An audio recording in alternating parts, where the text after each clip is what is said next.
Welcome to Chillin' 101. We hope this video helps. In this video, I will explain how to play Undertale on piano.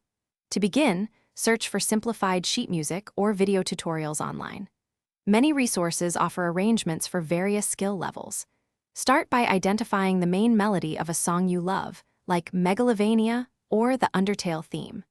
Practice each hand separately at a slow tempo, perhaps using a metronome set to 60 beats per minute, before attempting to play both hands together. This foundational approach builds confidence and accuracy. Mastering a few essential piano techniques will greatly enhance your playing. Familiarize yourself with basic music theory, including major and minor scales and common chords. Consistent finger exercises, such as 5-finger patterns, will improve your dexterity and independence. Always maintain proper posture at the piano, sitting upright with relaxed shoulders. Keep your wrists level and fingers curved, striking the keys with the tips of your fingers for optimal control and tone. Undertale features many memorable tunes perfect for piano.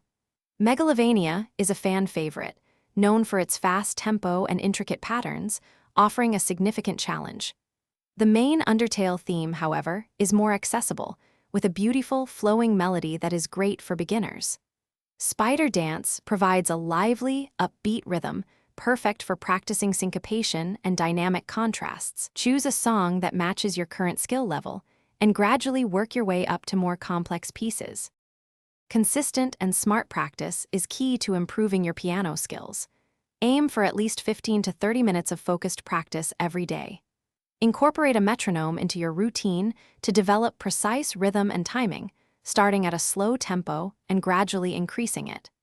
Recording yourself playing can provide valuable insight, helping you identify mistakes and areas needing more attention. Remember to take short breaks to avoid fatigue and keep your practice sessions enjoyable and productive. Thanks for watching. Consider subscribing if we helped you.